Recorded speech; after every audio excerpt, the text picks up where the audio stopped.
iaitu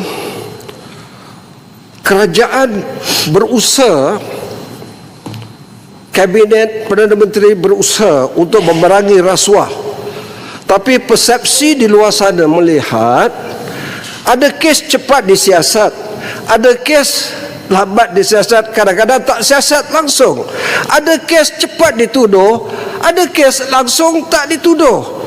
Dan kadang-kadang saya pun merasa saya di pihak kerajaan, yang bukan kerajaan tu agak cepat sikit, tapi kalau yang di pihak yang bukan kerajaan tu cepat penyiasatan.